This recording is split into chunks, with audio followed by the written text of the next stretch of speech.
ikaze nanone hano ku Izuba News TV. Ngende Claude Hategekimana ugiye kukugezaho amakuru yo kuri uyu wa 27 Werurwe 2024 ni ku munsi wa gatatu w'icyumweru turimo. Amakuru yacu uyu munsi rero nkuzaniye update z'imirwano ikomeye cyane yazindukiye muri territoire ya Masisi. Hano ni kuri axe ya Sake, aho ingabo za Repubulika ya Demokarasi ya Kongo zifatanyije n'abafatanyabikorwa bazo barimo ingabo z'u Burundi, ingabo za SADC, Wazalendo, FDLR n'abacancuro b'abazungu bakomeje kugaba ibitero simusiga ku birindiro bya M23 bikikije uyu mujyi wa Sake. Uraza kumenya ikigamijwe, impamvu FARDC rwose iri gushira imbaraga zikomeye cyane kuri iyi axe. Uraza kumenya ikihishe inyuma y'ibi bitero. Nurangiza kino kiganiro ngiye nkaba nagukusanyije update zose zishoboka ngiye kukugezaho muri aya makuru. Kandi turaza no kuvuga ku mugabo umwe w'umunyamulenge ubungubu wafunguwe n'ubutegetsi bwa Kinshasa. Ibingibi bikaba byashimishije abanyamulenge muri Kivu y'Amajyepfo bikomeye cyane. Akaba yari yafunzwe ku mpamvu za politike. Byinshi uraza kubimenya mwaya makuru. Tukaza no kunyarukira ku makuru avugwa muri politike na diplomasi muri bimwe mu bihugu bigize akarere k'ibiyaga bigari u Rwanda ruherereyemo. Ndaje mu kanya rero duhere kuri update z'imirwano ikomeje kubica bigacika hagati ya M23 n'igisirikare cya FARDC muri territoire ya Masisi kuri iyi axe ya Sake. Imirwano ikomeye cyane yo kuri uyu wa gatatu. M23 n'igisirikare cya Kongo FARDC kimaze igihe gifashwa n'ingabo z'u Burundi, SADC, Wazalendo, abacancuro n'abarwanyi bo mu mutwe wa FDLR bakomeje kwesurana muri territoire ya Masisi. Mbere ariko yuko mita nkugezaho update z'imirwano, hari ibibazo abantu bakomeje kwibaza muri iyi ntambara ihanganishije M23 na FARDC. Ni urugamba, bamwe bakavuga bati ni urugamba kugeza ubu rutarimo guhira FARDC nabo bafatanyije, kuko umunsi ku munsi M23 itabura kugira gace ifata rimwe muri Masisi ubundi Rucuru. Haribazwa kandi igihe FARDC n'ihuriro ry'ingabo bafatanyije bazongera gukora contre offensive bakabasha kwambura M23 uduce tumwe na tumwe yafashe muri territoire ya Masisi, Rucuru na Nyiragongo. Ariko muri update ngiye kukugezaho uraza kumenya neza ko FARDC noneho nabo bafatanyije bashobora kuba batangiye contre offensive nubwo nta kintu barabasha kugeraho kugeza amaginga ya. Wandi urugero kwibi bibazo, harabavuga ngo M23 imaze amezi arenga 2 ifite ibirindiro bikomeye mu nkengero za Sake, ndetse bigasa nkaho uyu mutwe wamaze kugota uyu mujyi. Muri ayo mezi yose kandi M23 ifunze imihanda ihuza umujyi wa Goma n'utundi duce. Ni ukuvuga ngo M23 ikikije umujyi wa Sake, ikikije umujyi wa Goma, imeze nk'iyawugose, yafunze n'imihanda yose. Igitangaje rero ni ikihe kuri ibi bibazo? Umubare w'abasirikare ba FARDC, ingabo z'u Burundi, ingabo za SADC, Wazalendo, FDLR n'abacancuro batandukanye, intwaro nyinshi kandi zikomeye ziruta kuri za M23, nta musaruro zirabasha gutanga kugeza maginga ya. Harabasanga M23 amayeri ya M23 nayo afite impamvu ikomeye yo gutuma cyangwa se yo gukumira bino bitero bya FARDC. Aya mayeri amwe amakuru dukura ku mirongo y'urugamba mu duce M23 yafashe nuko M23 ifata gace igahita ihashinga ibirindiro bimeze nk'umutamenwa. Ikindi kandi kwica abasirikare benshi n'ibindi byahahamuye FARDC nabo bafatanyije bituma banyenza make ku mirongo y'urugamba. Mu minsi mike yashize mwumvishwe ukuntu Wazalendo, FARDC, SADC bari gusigana kugomba kujya imbere ku mirongo y'urugamba. Nyuma yo kwibaza ibibazo rero, reka duhite tujya muri update z'imirwano nk'uko nabigukubwiye, duhereye ku iyi axe ya Sake. FARDC, Wazalendo, ingabo z'u Burundi na FDLR, abacancuro b'abazungu mu bitero byo gufungura umuhanda Goma Kivu y'Amajyaruguru. Naye nakubwiye ibi bitero biri kubera ku iyi axe ya Sake muri iki gitondo cyo kuyu munsi. Nkubwira kuguferinga kwa contre offensive ya FARDC igamije kwirukana M23 mu bice bitandukanye. Ariko kuri uyu munsi biragaragara ko FARDC noneho yatangije izi contre offensive. Ikigamijwe mbere yuko nkubwira update ni ugufungura uyu muhanda uhuza Goma n'intara ya Kivu y'Amajyepfo ubwo n'uwerekeze epfo za Bukavu. Mbere yuko tukugezaho ishusho yahari kubera imirwano, icyo ukwiye kumenya nuko umuhanda ingabo za FARDC zishaka kwambura M23 nuguturuka muri uwo mujyi wa Sake uherereye muri Kivu ya ruguru ukerekeza Bukavu muri Kivu y'Epfo unyuze mu tundi tujyi duto nka Shasha na Minova. Amakuru aturuka muri ibi bice aravuga ko rero FARDC yagabye ibitero isa nkaho rwose ishaka no gufata kino cyerekezo. M23 rero yabashije gufunga uyu muhanda, M23 nako yabashije gufunga uyu muhanda nyuma yo gufata uduce turi strategique harimo n'umusozi ngiye kukubwira ukomeje kubera misibaniro ry'imirwano kuri uyu wa gatatu, akaba ariho FARDC yashize imbaraga nyinshi cyane. Mbere ko tujya bariko nari nkubwiye uko FARDC ivuga ko yatangije ibi bitero byo gufunguza tuno duce byo gufungura uyu muhanda uhuza intara ya Kivu y'Amajyaruguru n'iy'Amajyepfo, ariko M23 ku rundi ruhande ivuga ko itakwemera gufungura uyu muhanda cyangwa se ngo yemere kuwutakaza. Kubera iki rero? Ngo kuko ari bwo buryo yahisemo mu rwego rwo gukomeza kumvisha leta ya Kinshasa ngo yemere ibiganiro. Reka rero noneho tujya muri iyi mirwano dushingiye ku makuru duhabwa n'imboni zacu n'ayandi makuru yanditswe n'ibinyamakuru byo muri Repubulika ya Demokarasi ya Kongo. Imirwano yazindutse ivuza ubuhuha mu gitondo cyo kuri uyu wa gatatu kuri axe ya Sake. Amakuru dukesha imboni yacu iherereye muri ibyo bice yanemejwe n'ikinyamakuru East Infonet gikorera muri Repubulika ya Demokarasi ya Kongo, avuga ko Wazalendo bari kumwe na FARDC bagabye ibitero kuri M23 ku musozi wa Vuno mu nkengero za Sake. Inzego z'umutekano zo muri Kongo zo nazo zemeje ayo makuru y'iyi mirwano iriho, ariko zizongeraho ko yatangijwe na Wazalendo ndetse ngo yibanze ku uyu musozi wa Vuno. Nkuko nabikubwiye, uyu musozi wa Vuno ni hafi y'umuhanda wa kabiri igice cya Sake Kiroshe, kiri mu birometero 2 uvuye mu majyepfo y'uburengerazuba bw'umujyi wa Sake. Kimwe muri Rutobogo ku muhanda wa Sake Mushaki, aha naho hari kumvikana urufaya rw'amasasu menshi. Guhera ku isaha ya saa 9:30 zo kuri uyu wa 27 Werurwe 2024 niho imirwano isa nkaho yatangiye, nkuko tubikesha bino binyamakuru byo muri Repubulika ya Demokarasi ya Kongo n'imboni zacu ziherereye muri utu duce. Iyi mirwano ihera ku gasozi ka Vuno nkuko narimajije kubikubwira, kuri axe ya Kamve, Ngumba, Bwambiro na Kanyabikono. Utwo nitwo guce nkubwiye cyangwa se izo axe ziri kuberamo imirwano.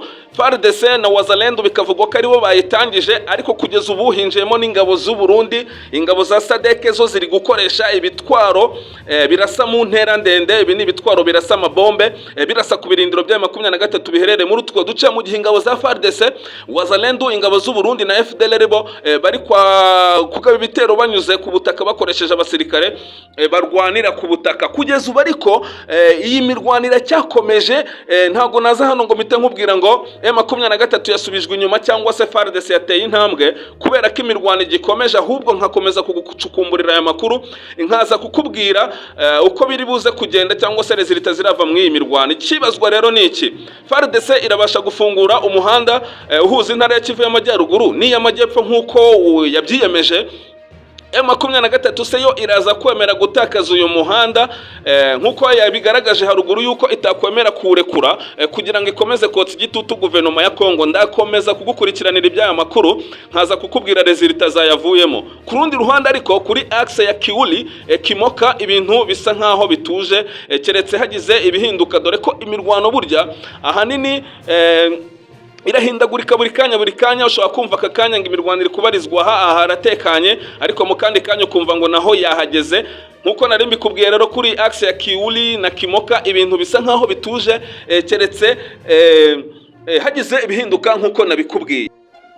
Ku munsi w'ejo nari nakugejejeho amakuru avuga imirwano ku mirwano yari irimo ibera mu gace ka Nyange n'ahandi M23 ihanganye na Wazalendo na FARDC, ndetse nkwizeza ko ndaza kuguha rezilita z'ibyayavuyemo. Ibyavuye muri iyi mirwano rero yo ku munsi w'ejo nuko inyeshyamba za M23 zigenzura uduce twa Nyange na Kitso twari turi kuberamo iyo mirwano ku munsi w'ejo.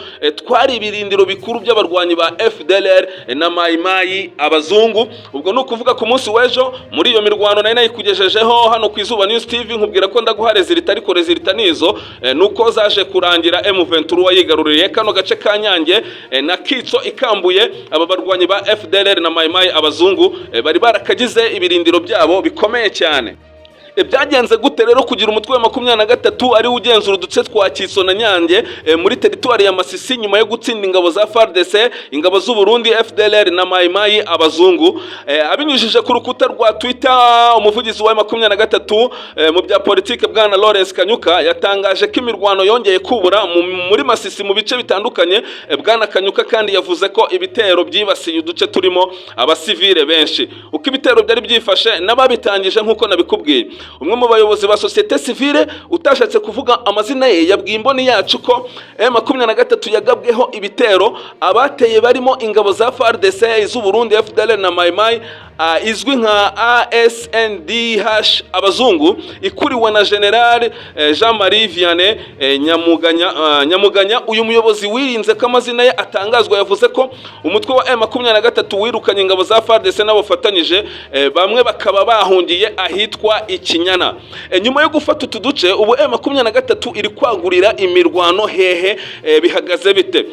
Uyu Itangabuhamya kandi yavuze ko inyeshyamba za M23 buzaba ziri kwagurira ibikorwa bya gisirikare mu gace ka Ngungu kari karahungiyemo abawazalendo n'imiryango yabo.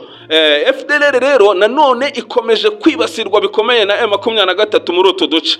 Aya makuru yateye ate? Ibirindiro bya Kitso byari bisanzwemo ishuri ry'aba officier ry'abasuzo officier ba FDLR, ishuri rikaba rizwi nka ESO, riyobowe na General de Brigade Korerimana Matovu n'abandi ba officier bakuru ba FDLR. Iri shuri rikaba ryabarizwagamo abanyeshuri barenga 130 muri bo baraboherejwe n'imitwe ya Nyatura, Pareko na ASNDH abazungu.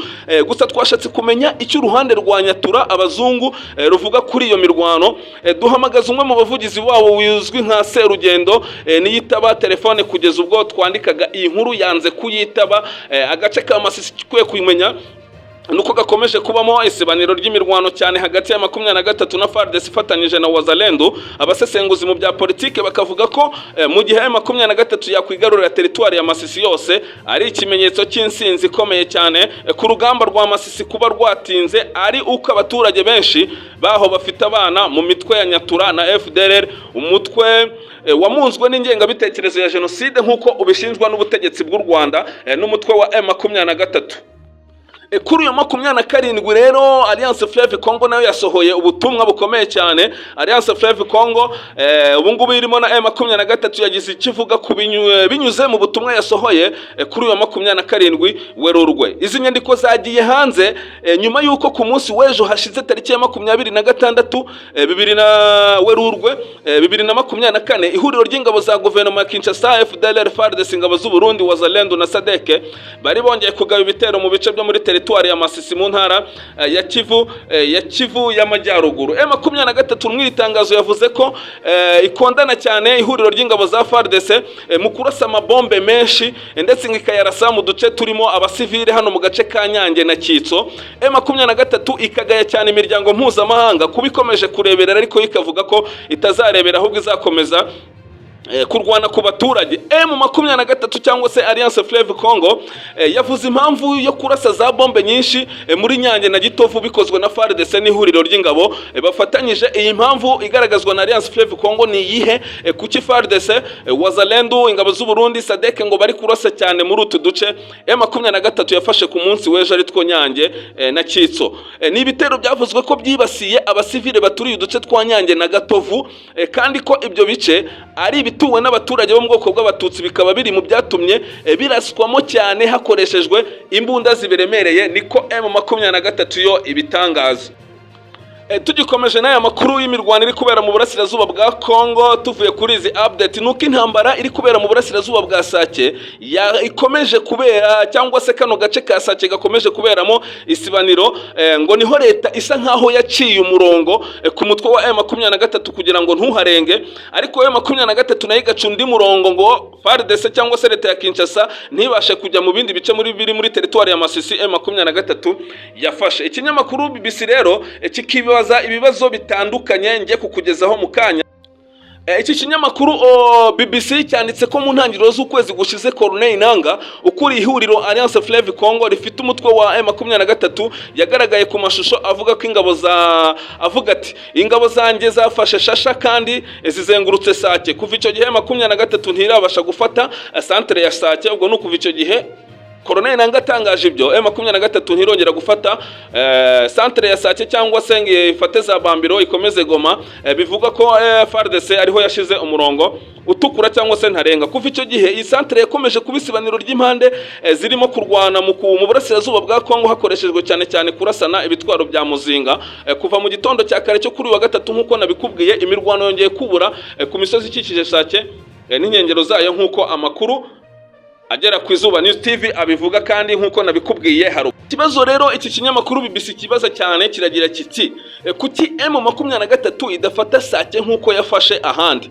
Bitandukanye n'utundi duce tw'intara ya Kivu y'Amajyaruguru, inyeshyamba za M23 zagiye zigarurira kuva muri territoire za Rucuru, Nyiragongo na Masisi, aho tumwe na tumwe badufashe nta mirwano ibaye. Sake ho siko byagenze. Amezi agiye kuba 2 M23 ivugwa mu nkengero za Sake, ingabo za leta n'abafatanyabikorwa bazo bakora ibitero bya hato na hato byo kwigaranzura M23 no gufungura umuhanda wa Minova Sake Goma bikananirana. M23 bivugwa ko n'inzobere zawo niko ifashwa n'ingabo z'u Rwanda, nayo ntiyabashije kwigira imbere ngo yigarurire centre ya Sake ngo ibe yakomeza gusatira umujyi wa Goma. Jean François Rutwara wari utuye mu gace ka Kitwa mu Bambiro kegereye cyane Sake, ubu yongeye guhungira Goma bwa kabiri mu kwezi kumwe kubera imirwano yo mu minsi ishize. Yabwiye ikinyamakuru BBC gahuza miryango ko yahunze kuko ibintu byarushijeho kuba bibi cyane. Ahangaha akaba yagize ati Isake no mu Bambiro urebye hasigaye abantu bake cyane. Sake yabaye sibaniro ibibombe bya M23 n'ingabo za leta bimaze gusenya byinshi, biragoye cyane kuhagoma. Victoire Kalenga umwe mu bagize societe civile ya Masisi yabwiye iki kinyamakuru cya BBC gahuza miryango ko Isake hari ibirindiro bikomeye by'ingabo za SADC na FARDC.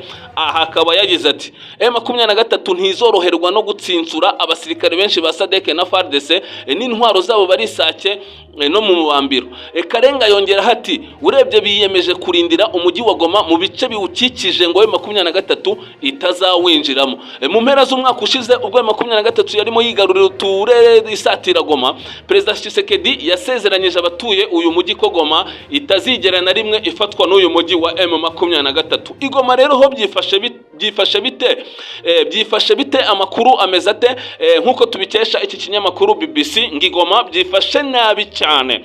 Uyu mujyi utuwe n'abaturage hafi 2 miliyoni, ubu wugarijwe n'ikibazo gikomeye cy'imibereho n'impunzi zawuhungiyemo zihunga imirwano kuva yakubura mu mpera z'umwaka 2021. Guverineri w'intara ya Kivu ya Ruguru General Major Peter Chirimwami Nkuba yasubiwamo n'ibiro ntaramakuru bya Repubulika ya Demokarasi ya Kongo, avuga ko ubu hari abantu bagera kuri 2 miliyoni n'ibihumbi 700 bavuye mu byabo muri iyi ntara bahunga iyi mirwano. Benshi muri izi mpunzi baba mu nkambi zikikije umujyi wa Goma, abandi bashoboye bakodesha inzu zo kubamo mu mujyi wa Goma no mu nkengero zayo. Hejuru y'ibi hiyongeraho ko inzira z'ubutaka z'ingenzi zagezaga ibiribwa Goma bivuye mu mirima y'ubworozi muri territoire za Masisi Rucuru, ubu zose zirafunze kuko zica ahagenzurwa na M23. Inzira yoroshe isa n'isigaye ni ikiyaga cya Kivu. Rutwara ubu aba mu nkambi ya Mugunga mu majyaruguru ashyira uburengerazuba bwa Goma, avuga ko ibintu byifashe nabi cyane kandi ibiciro by'ibiribwa byazamutse cyane. Aha akaba yagize ati ubuzima bumeze nabi cyane, hari indwara, hari inzara, abana ntibiga, turakomerewe. Ibiro ntaramakuru bya Kongo bisubiramo General Major Chirimwami bigira biti muri uku guhunga gukabije imibereho mu nkambi z'impunzi zikikije Goma ntigishobora kwihanganirwa. Harabarurwa abantu 10 bapfa ku munsi mu nkambi z'impunzi kubera indwara n'umutekano muke. Rero hano muri Kivu y'Amajyaruguru reka dute tunyarukira no muri Kivu y'Amajyepfo, aho umunyamulenge witwa Jacques Rukeba Shadrack we yafunguwe n'ubutegetsi bwa Kinshasa. Byifashe bite mu banyamulenge rero babyakiriye bate? Abanyekongo nkuko tubikesha ikinyamakuru Capital Minembwe avuga ko abanyekongo bo mu ntara ya Kivu y'Amajyepfo abanyamulenge bishimiye gufungurwa kwa Jacques Rukeba Jacques Rukeba Sharake wari umaze umwaka afungiwe Kinshasa ku murwa mukuru w'intara ya Kivu Kinshasa ku murwa mukuru w'igihugu cya Repubulika ya Demokarasi ya Kongo. Sorry hano na narimbyitiranije n'umurwa mukuru w'intara ya Kivu y'Amajyaruguru Goma, ariko uyu n'umurwa mukuru wa Kongo yose cyangwa se Repubulika ya Demokarasi ya Kongo. Nejo hashize tariki ya 26 Werurwe 2024 ahagana ku isaha z'umugoroba Rukeba Sharake yafunguwe nk'uko byavuzwe na bamwe bo mu muryango we. Mu butumwa yatanze bakoresheje imbuga nkoranyambaga harimo n'uwo bwanyujijwe kuri groupe ya WhatsApp ya Minembwe Capital News burimo amashimwe agaragaza akanyamuneza bafite. Aha bakaba bagira bati: muraho neza bavandimwe, mudufashe kuzamurira Imana icyubahiro Rukeba Jacques Sharake baramuduhaye ubu nyine nyuma y'umwaka afunzwe. Imana ishubije amasengesho yacu, twese tuyivugirize impundu, yongere ihabwe icyubahiro. Amezi arenga 12 yari arenzeho gato Rukeba Jacques Sharake ahagaritswe n'inzego zikora mu iperereza ku rwego rw'igisirikare cya Repubulika ya Demokarasi ya Kongo. Arinze ava aho ari yarafungiwe, umuryango utazi icyo yarafungiwe ndetse akaba atarigeze aburana kuko yari akiri mu iperereza. Jacques Sharake Rukeba yahoze ari minisitiri w'ubwikorezi n'itumanaho mu ntara ya Kivu y'Amajyepfo. Akaba avuka mu bice byo muri groupement ya Bijombo mu misozi y'Indondo imurenge muri territoire ya Uvira mu ntara ya Kivu y'Amajyepfo. Ariko andi makuru haturuka akavuga ko ashobora kuba yarazize kuba yakekagaho ubugambanyi, dore ko guverinoma ya Repubulika ya Demokarasi ya Kongo muri iki gihe itari kwizera abarwandofone barimo abanyamulenge n'abandi barwandofone bo muri Kivu y'Amajyaruguru, by'umwihariko abo mu bwoko bw'Abatutsi. Aya makuru yacu rero reka tuyakomereze mu bindi bihugu byo mu karere k'ibiyaga bigari u Rwanda ruherereyemo, duhera mu gihugu cya Uganda. Amakuru dukesha ikinyamakuru Champ Report cyo muri iki gihugu aravuga ko abakozi bose ba leta bategetswe gukora siporo buri cyumweru. Abakozi bose ba leta muri Uganda bategetswe kujya bakora siporo buri cyumweru nyuma y'uko bigaragaye ko barimo guhura n'ibibazo by'ubuzima. N'amabwiriza leta ya Uganda yasabye binyujijwe mu ibaruwa yagenewe ibigo byose bya leta ku bigomba kujya byihutirwa bigomba kujya bihwitura abakozi bose kwitabira siporo. Lakina Kyobe, umukuru w'abakozi ba leta ya Uganda, ari nawe wanditse ibaruwa, yavuze ko iyo myitozo izafasha abakozi mu kurokora ubuzima bwabo ndetse yoroshe umutwaro uturutse ku ndwara. Ku rubuga rwa X aha yagize ati: leta ya Uganda nayo yatangaje ko iyi gahunda izagabanya ubwiyongere bw'indwara zishingiye ku buryo bwo kubaho mu bakozi. Ubushakashatsi bwakozwe mu rwego rw'igihugu ku buzima bwagaragaje ko ku mubyibuho ukabije mu gihugu cya Uganda wazamutse ukava kuri 17% ukagera kuri 26% mu myaka 17 yari ishize. Ahangaha rero leta ya Uganda ikaba yafashe icyemezo cyo kubwira abakozi bose kujya bakora siporo kugira ngo barwane n'iki kibazo cy'umubyibuho ukabije uri kubavugwaho, bigatuma badakora akazi kabo neza cyangwa se nk'uko bikwiye. Tukiva muri Uganda reka duhite tunyarukira gato mu Burundi. Amakuru dukesha ikinyamakuru SOS Media Burundi aravuga ko ishyaka riri ku butegetsi mu Burundi CNDD-FDD rishinzwe gusahura ibikoresho byo mu kigo Maison Shalom. Ubutegetsi bwa CNDD-FDD burashinjwa gusahura ibikoresho byo mu kigo Maison Shalom. Ni byatangajwe na Margarite Barankitse, aho yatangaje avuga ko ababajwe nuko abayobozi b'ishyaka riri ku butegetsi mu Burundi basahuye ibikoresho bakoreshaga mu kigo abereye umuyobozi cya Maison Shalom. Margarite Barankitse avuga ko kandi ikigo cye cyakora ngo giharanire Margarite Barankitse avuga kandi ko ikigo cye cyakora ngo giharanire ineza y'abarundi bose cyangwa se abana b'abarundi. Iki kigo kikaba gishinzwe ngo ineza y'abarundi kiyobowe na Margarite Barankitse. Ibi yabitangaje mu gihe mu Burundi ukwezi kwa gatatu kwahariwe abagore, ni nyuma y'uko tariki ya 8 ya buri kwezi kwa gatatu hakorwa umunsi mpuzamahanga w'umugore ku isi. Margarite Barankitse yagize ati: ibikoresho byacu barabitwaye kandi tuzi neza ko babijyanye Karuzi mu bitaro byitwa Sekantene. Sinumva uburyo twaka ibikoresho byacu twiguriye niba ari leta kuki batagura ibyabo. Uyu muyobozi mukuru wa Mezo Shalom avuga kandi ko ibikoresho byabo batwaye ari byo byagiye gutangiza ibitaro leta yubatse ikaruzo ko kandi nabo ari byo bahora bakoresha mu bitaro bya Rema. Avuga kandi ko batatwaye ibikoresho gusa ngo kuko banatwaye amafaranga basanze mu bubiko bwa Rema. Muri ayo mafaranga amwe ngo yari yashizwe mu bubiko kugira ngo ahembe abakozi, ngo hakaba hari nandi yari yinjiye avuye mu batera inkunga. Margarite Yaranyitse yasobanuye ko ari amafaranga ubutegetsi bwa Perezida w'u Burundi Evariste Ndayishimiye bwayambuye ikigo cye mu rwego rwo kumushinja ko yigeze gutanga ubufasha ku bantu barwanyije manda ya gatatu ya nyakwigendera Petero Nkurunziza mu mwaka wa 2015. Mu busanzwe ikigo Mezo Shalom gisanzwe gikora ibikorwa byo gufasha abana b'imfubyi, abana bafite ababyeyi bishwe na sida, abana ba mayibobo ndetse n'abana bafite ibindi bibazo bitandukanye. Ahagana mu mwaka wa 2015 nibwo Margarite Baranyitse yahunze mu gihugu cy'u Burundi ariko akomeza kuyobora ikigo Mezo Shalom. Naha dusoreje inkongoro y'amakuru narimbazaniye, ngiye yababwiraga cyangwa yabagezaga Hondi Claude Hategekimana. Ciao dukosubira amakuru yacu y'ubutanda, komeza gukurikirana update z'imirwano. Igihe ndibonera amakuru mashya nkaza guhitanya kugeza ariko ngusaba gukora like, share na subscribe kugira ngo aya makuru yacu akomeze kukugeraho igihe. Ciao musigarana amakuru musigarana amahoro y'Uwiteka. Murakoze cyane.